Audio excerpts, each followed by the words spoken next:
네, 여러분 안녕하세요. 경익난과 토론합시다. 오늘 지정학의 세계에 빠져보도록 하겠습니다.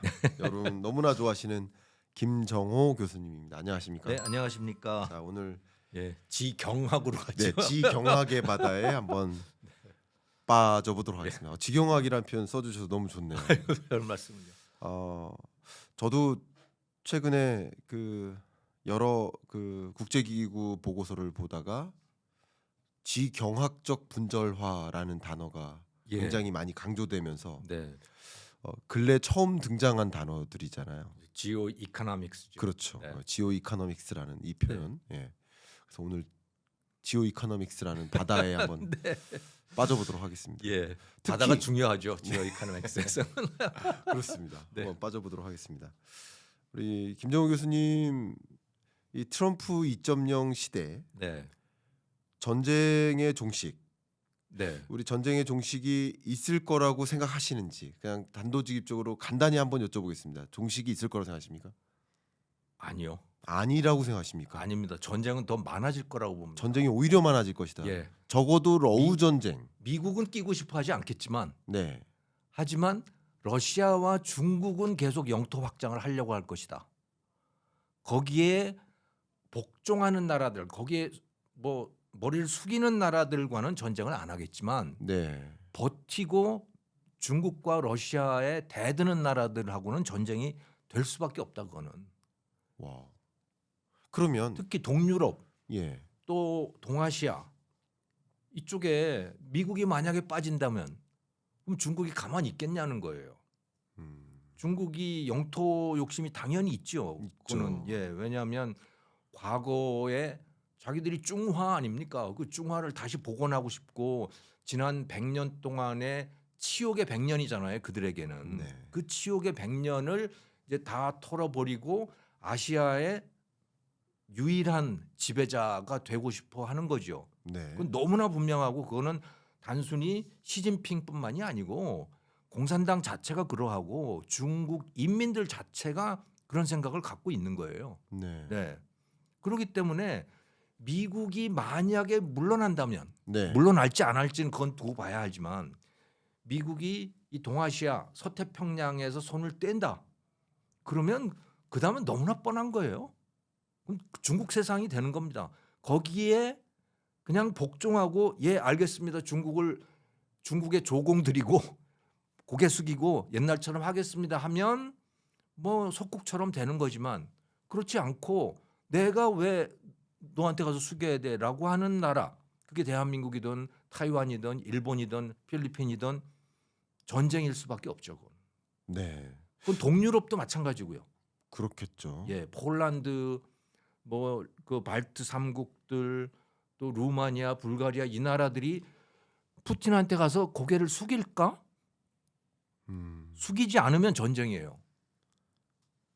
그러면요. 네, 자, 갑자기 의미심장해집니다. 자, 그러면 네. 여쭤볼게요. 네, 어쨌든 트럼프는 네, 지금의 일종의 어쨌든 현재 가장 관심 있는 전쟁은 러우 전쟁 아니겠습니까? 예, 현재 관심은 네, 뭐 중동 전쟁도 있지만 러우 전쟁으로 잠깐 집중을 해봤을 때 네, 트럼프는 유세 현장에서 물론 24시간 내 전쟁을 멈추겠다. 빠지고 싶어하는 거죠. 예, 내가 네. 당선이 되면 네, 내가 어쨌든 그 표현은 내가 집권을 시작하면 네, 25년 1월에 집권을 시작할 때 24시간 내 전쟁을 멈추겠다라고 네. 표현한 건데 이건 그냥 유세를 위한 발언에 불과한 겁니까? 어떻게 저는 생각하십니까? 할 거라고 봐요. 전쟁을 멈출 거라고 생각하십니까? 아니요. 네, 트럼프는 전쟁을 멈출 수 없어요. 전쟁을 멈출 수 없다. 지원을 멈출 수 있죠. 지원을 멈춘다. 예, 우크라이나에 대한 지원을 멈출 수 있지. 네, 그 전쟁은 네, 젤렌스키가 하는 거예요. 네, 젤렌스키가 멈추지 않으면 안 멈춰지는 거예요. 그 전쟁은 당연하잖아요. 그렇죠. 전쟁의 당사자가 바로 우크라이나 국민들인데 예, 근데 우크라이나 국민들이 과연 지금 빼앗긴 그 영토를 그대로 내준 상태에서 네, 전쟁을 멈추고 싶어 할까? 음, 저는 아닐 거라고 봐요. 네, 뭐 그건 뭐 확실하게 예측을 할 수는 없지만 이 사람들이 지금까지 싸워온 이유가 뭐냐?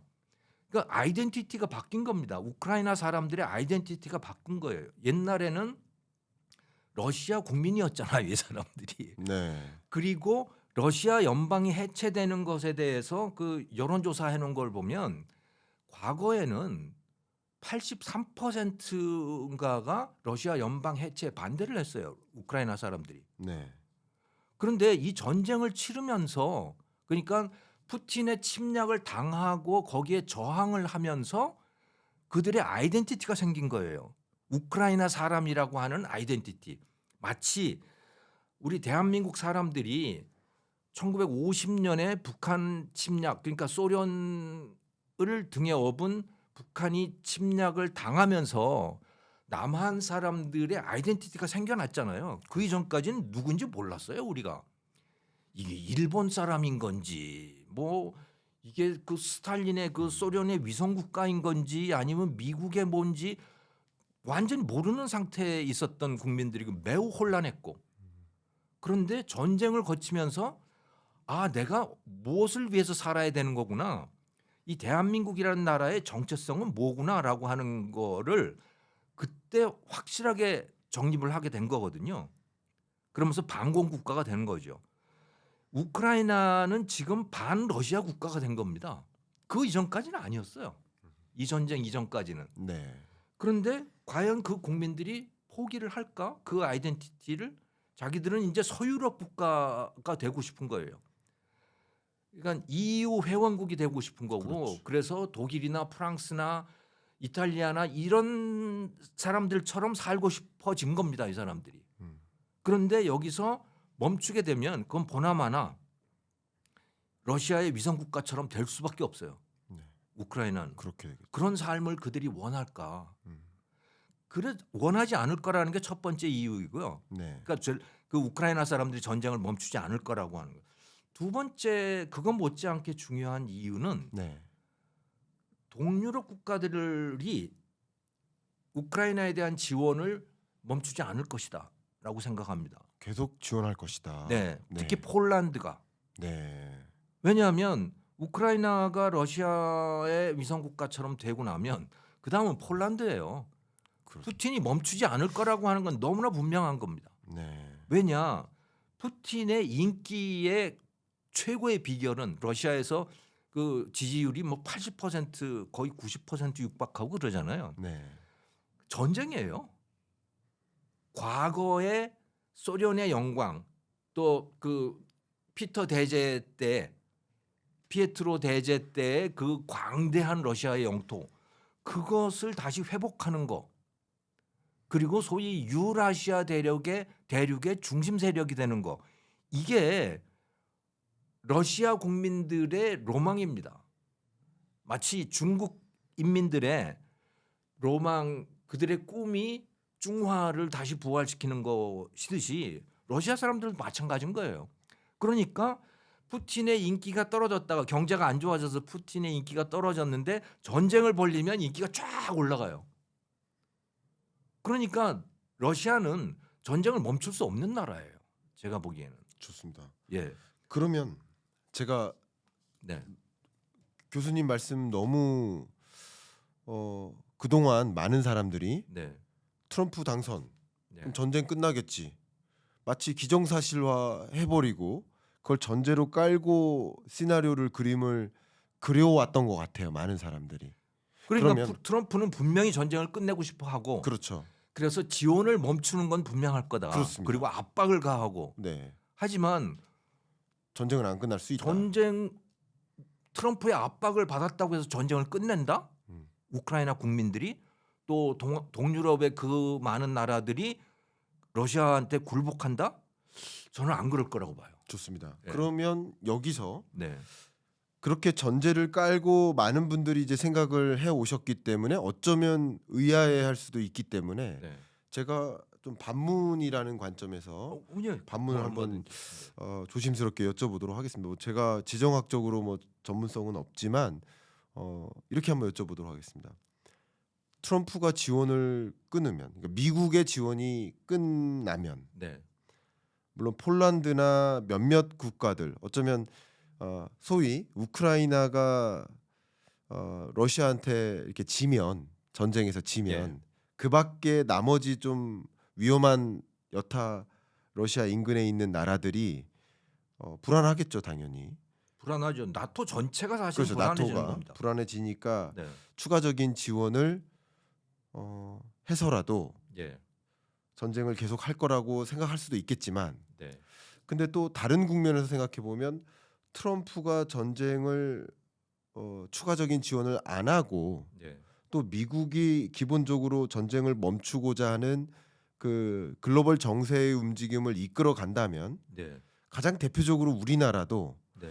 미국이 그런 식으로 움직이는데 네. 우리가 파병해야 돼 하는 여론을 또 이끌잖아요. 우리 정치권도 마치 그런 것처럼 파병을 하지 말아야 된다는 라는 식으로 네. 네.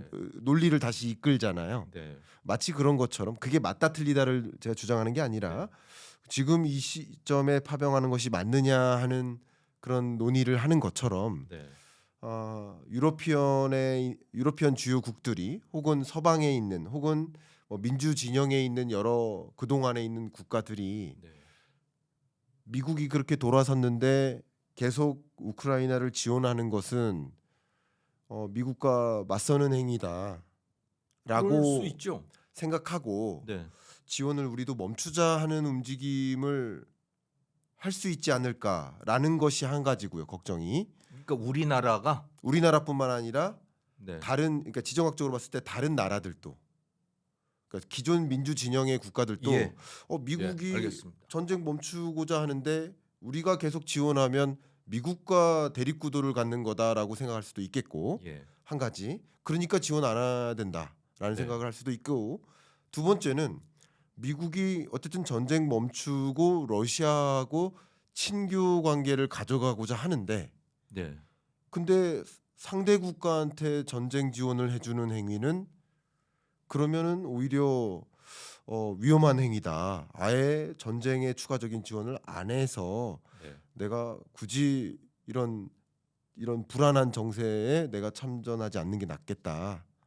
더군다나 주한미군 철수다, 뭐 세계의 경찰적 지위를 안 하겠다, 국방비 스스로 늘려서 자기 자체적으로 국방력 네. 갖춰라라는 기조로 미국이 가져가는 상황 속에서 내가 계속 우크라이나 전쟁 지원을 해야 되느냐 하는 기조로 가지 않을까. 그래서 미국도 지원을 안 하지만 다른 여타 국가들도 추가적인 지원을 조심스럽게 뺄 수 있지 않을까. 그러니까 트럼프는 그런 그림을 그리지 않을까라고 저는 생각을 해왔거든요. 이 부분은 혹시 교수님 어떻게 생각하시는지 여쭤보고 싶습니다. 우크라이나에 대해서 지원을 하는 나라들은 대부분 다 나토 국가들이죠. 네, 예, 미국과 서유럽, 그러니까 미국과 유럽의 나토 국가들인 거죠. 그렇죠. 뭐 일본, 우리나라는 지원 거의 없는 거고 네. 어차피 앞으로도 저는 안 할 거라고 봐요. 우리나라는. 네, 우리나라는 이제 대만이나 필리핀 여기에서 문제가 생겼을 때 이제 한국이 골치 아파지는 거라고 생각하고 우크라이나에 대해서는 별로 관심이 없다. 우리는 뭐 빠지고 싶은 거고 기본적으로. 그리고 미국이 바이든 행정부 때는 미국이 그 155mm 포탄이 부족하기 때문에 그거를 한국한테 좀 주라고 계속 압박을 가하지만 우리는 그렇게 살상 무기는 줄 수 없다고 그건 원칙이 분명했기 때문에 미국한테 팔았죠. 미국한테 155mm 포탄을 팔고 대여해주고 이런 방식이었죠. 그래서 우리는 직접적으로 우크라이나한테 살상 무기를 지원해 준 적이 없습니다. 네. 앞으로도 저는 없을 거라고 봐요. 네. 네. 근데 이제 유럽의 나토 국가들은 쉽게 멈출 수 없다고 저는 보는 게 나토의 그 회원국들의 원칙이 있잖아요. 네, 한 회원국이라도 침략을 당하면 모든 회원국에 대한 침략으로 간주한다라고 하는 거 아닙니까? 그게. 네, 네, 그러니까 우크라이나는 나토 회원국이 아니에요. 네, 근데 만약에 나토 회원국인 폴란드가 침략을 당한다고 생각을 하면 네, 이건 나토 전체에 대한 침략인 겁니다. 그렇죠. 그러니까 뭐 비겁하게 빠질 수도 있겠지만 회원국 중에서 예를 들어 스페인 같은 나라는 저는 네, 뭐 빠질 가능성이 있다고 봅니다만은 독일이나 프랑스나 예, 또 스웨덴, 핀란드 이런 나라들은 빠질 수 없을 거예요. 그 전쟁에서. 네. 어떻게든 우크라이나가 막아줘야 되는 상황인 거예요. 네. 폴란드까지 전쟁이 넘어오면 이건 진짜 유럽 전체의 전쟁이 되는 거거든요. 네. 그러니까 미국이 끼건 빠지건 그런 문제가 아닌 겁니다. 물론 트럼프는 계속 압박을 가하겠죠. 너 그러면 미국 나토에서 빠질 거야. 뭐 이런 식의 압박을 가하겠지만 어쩌면 그 사람 그 나머지 나토 회원국들은 그럼 빠질라면 빠지든지 이렇게 갈 수 있다고 봐요 저는. 좋습니다. 왜냐하면 자기들 사활이 걸린 문제거든요. 네. 제가 이 분야에 전문성이 없는 사람으로서 저도 마찬가지예요. 제가 그냥 상식적으로 예, 생각하는 예, 거죠. 제가 감히 이렇게 네. 반문을 드려 죄송합니다만 네. 계속 또 반문을 좀 드려보겠습니다. 그럼요. 죄송합니다. 네. 근데 아닙니다. 감히 네. 조심스럽게 이렇게 드리겠습니다. 미국이 뭐 너무나 잘 아시지만 네. 세계 방위 산업에서 시장 점유율이 정말 어마어마하지 않습니까? 60% 70% 정도 되지 않습니까? 그렇죠. 세계 방위 산업에서 주로 항공이죠. 그렇죠. 주로 항공이지만 예. 일단 세계 방위 산업에서의 시장 점유율도 그러하고 네. 뭐 국방력이라는 관점에서도 뭐 그렇게 비례한다고 생각해 보면 네. 미국의 국방력은 뭐 그렇게 어마어마하다라고 이렇게 평가를 해본다면 네. 미국의 지원이 빠진다면 네.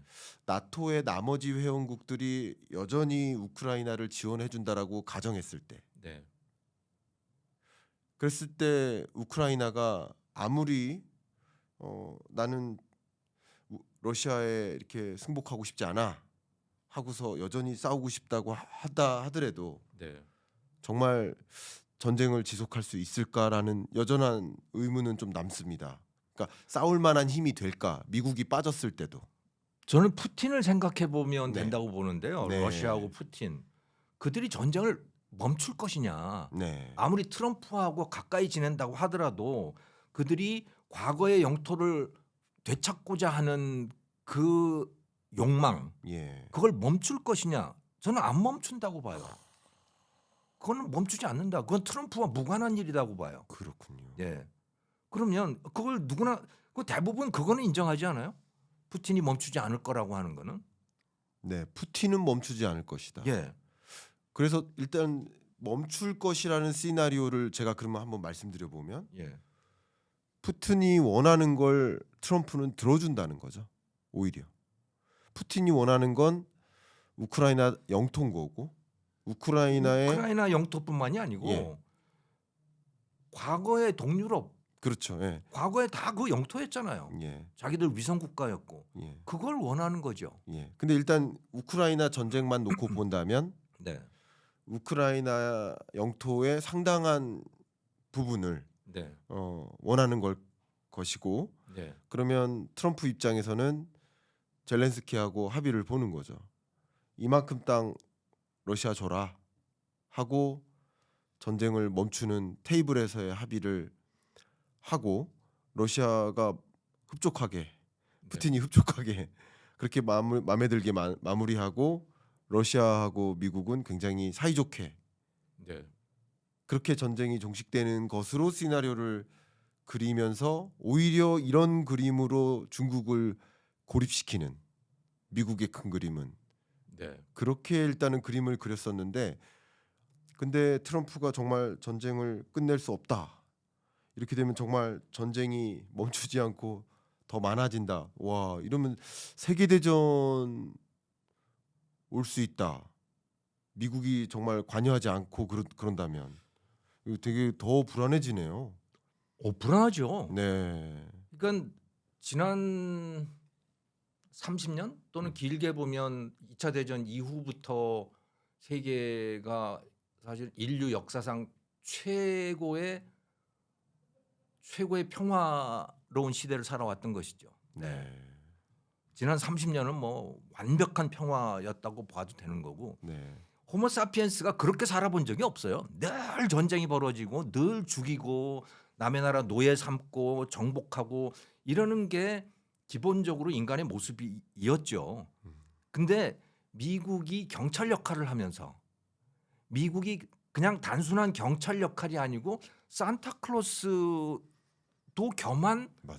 경찰 역할을 하면서 세계가 평화로웠던 겁니다.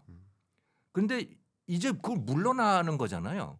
미국이 더 이상 그걸 안 하겠다는 거 아닙니까? 그냥 강대국이 되겠다는 거잖아요. 네. 네. 다른 강대국처럼 미국도 강대국이 되겠다라고 선언을 한 것이고 그러면 인류의 본 모습으로 저는 돌아가는 거라고 봐요. 그게.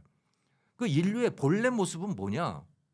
강자가 강한 나라가 약한 나라를 정복하고 덤비면 깔아뭉개고 뭐 복종하면 그래 봐줄게 하고 이러는 게 인간의 본래 모습인 거죠. 약간 문맹사적으로.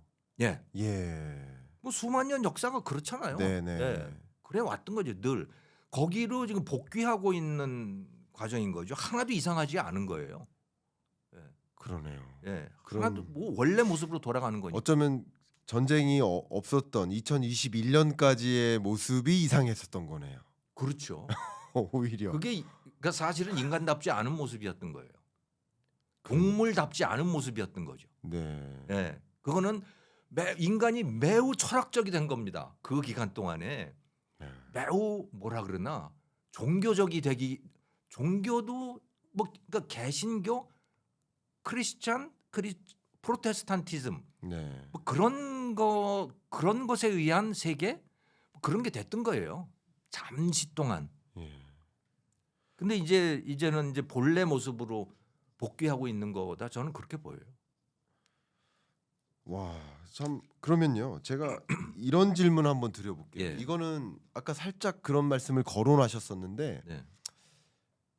이거는 이제 누구도 입증할 수는 없을 것 같아요. 수치적으로는. 근데 한번 예, 입증할 수는 없지만 예, 그냥 상상과 예, 상상과 뭐, 추론을 예, 한번 예. 해보는 건데 저도 예. 이 부분 너무 잘 몰라가지고 교수님께 한번 여쭤보고 싶습니다.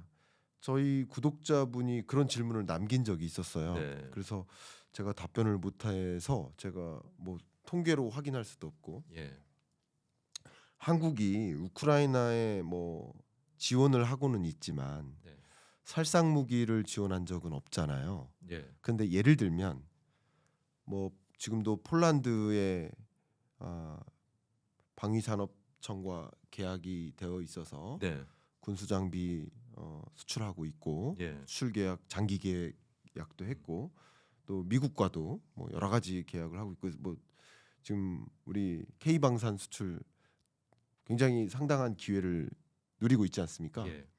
그러면 마치 우리나라가 중국으로 뭐 반도체를 수출하고 수출된 부품이 완제품이 돼서 미국으로 가는 것처럼 네. 마치 우회 수출이라는 것이 있는 것처럼 우리나라의 살상 무기나 어떤 무기가 다른 나라를 경유해서 예. 우크라이나로 가는 네. 그런 것도 있는지 지금까지는 없는 것 같아요. 지금까지 없는 것다. 다만 미국으로 간 155mm 포탄 예. 그게 미국의 병기창을 채우고 미국이 갖고 있는 거를 우크라이나에다 주고 네. 하는 이런 건 있는 거죠. 그렇죠. 또 폴란드의 경우도 폴란드가 원래 갖고 있던 재래식 그 소련제 무기들 그거를 우크라이나에다가 다 주고 자기들 그 창고에는 지금 한국산 무기로 채우고 예. 이러는 거는 있는 거죠. 간접적으로 지금 그렇게 그렇죠. 되고 있는데 폴란드도 우크라이나가 그 한국산 무기 좀 달라고 했는데 안 준대요. 네. 네.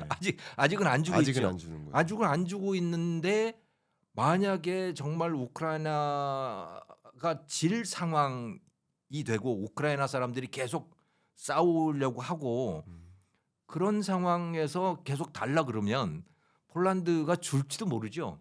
근데 그것이 한국하고 폴란드 간의 계약 사항이 있는지 없는지는 모르겠어요. 그렇군요. 네. 예. 그러니까 자국의 전쟁 용도로는 쓸 수 있으나 네. 뭐 그밖에 다른 나라에 제공하는 것은 허용된다 여부에 대해서는 그거는 뭐 계약 사항에 들어 있는지 그쵸. 안 예. 들어 있는지 그것까지 모르겠습니다. 저희가 확인된 바가 없으니까 예. 그건 알 수 없으나 뭐 충분히 그런 시나리오도 가정할 수는 있겠다라고 볼 수 있겠네요. 예.